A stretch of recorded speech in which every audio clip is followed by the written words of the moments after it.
Hello दोस्तों, नमस्कार नमस्कार। समय के अनुसार गुड इवनिंग। तो आज का जो टॉपिक है वो मौका के बारे में। हम लोग आज मौका के बारे में बात करेंगे। मौका क्या होता है, मौका का पहचान कैसे करना है, समझ में आ रहा है। तो एक साधु होता है, क्या होता है साधु, वो तपस्या करता है, पूरा दिन तपस्या करता है, पूरा रात तपस्या करता है। मतलब 24 घंटे में 24 घंटे क्या करता है, तपस्या करता है और पूरा दिन भगवान को याद करता है, पूरा दिन भगवान के तपस्या में लीन रहता है, समझ में आ रहा है। तो एक दिन क्या होता है, उसी गांव में एक बाढ़ आ जाता है। क्या होता है, बाढ़ आ जाता है। बाढ़ आने की वजह से पूरा गांव क्या रहता है, डूब जाता है। और जो साधु रहता है पीपल के पेड़ के नीचे मस्त बैठ के क्या करते हैं, तपस्या करता है, समझ में आए।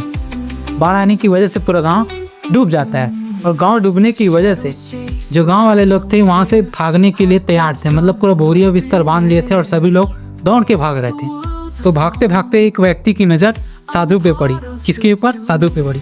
तो साधु को देखा तो साधु तपस्या में लीन था। तो उस व्यक्ति ने उसको चिल्लाया, बुलाया, बताया कि यहाँ बाढ़ आया है, कृपया उठिए, चलिए नहीं तो डूब के मर जाए। तो साधु क्या बोला बताऊँ, साधु बोला मेरी चिंता मत करो, मुझे भगवान के लिए मेरे भगवान आएंगे, समझ में आ रहा है। तुम अपनी चिंता कर, तुम यहाँ से जाओ। ऐसा बोला किसको, उस व्यक्ति को, साधु ने। अब व्यक्ति सोचा साला पागल हो गया है, मरेगा, इसलिए मैं चला जाता हूँ। कि कौन वहाँ व्यक्ति से वहाँ से चला गया, समझ में आ रहा है। उसके बाद क्या हो, धीरे धीरे पानी और बढ़ने लगा, पहुँच जाता। पहले साधु के यहाँ तक आता था, अब गले तक आने लगा। तो गले तक आने लगा तो उस गांव में नाव चलने लगा। क्या चलने लगा, नाव, समझ में आ रहा है। अब नाव चलने लगा तो लास्ट जो नाव बचा था उसमें एक व्यक्ति बैठा था। उसकी नज़र साधु पे पड़ी। उसने साधु को देखा, फिर बोला महाराज आप यहाँ पे मत रहिए, यहाँ पे बहुत खतरा है, आप डूब के मर जाएंगे। फिर भी साधु नहीं माना। उसने क्या बोला, मेरी चिंता मत करो, जाने के लिए मेरे भगवान आएंगे, समझ में आ रहा है, तुम यहाँ से चले जाओ। अब क्या करेगा बेचारा, वो भी नाव वाला चला गया। उसके बाद पानी बहुत ज़्यादा बढ़ गया। तो साधु क्या करेगा, लास्ट में उसको पेड़ जो पीपल का पेड़ था ना, उसमें चढ़ के तपस्या करना पड़ा। अब साधु पीपल के पेड़ में चढ़ के तपस्या कर रहा, समझ में आ रहा है। अब जो आर्मी वाले लोग थे, जो हेलीकॉप्टर वाले लोग थे, आर्मी जो हेलीकॉप्टर में आते थे, वो लोग बहुत सारे हेलीकॉप्टर गए वहाँ से देखने के लिए कि कोई बचा तो नहीं है। जब लास्ट हेलीकॉप्टर बचा था, उस हेलीकॉप्टर ने उस साधु को देख लिया और रस्सी फेंका, और रस्सी फेंक कर उसको बुलाया, महाराज जी ऊपर आ जाइए नहीं तो आप मर जाओगे।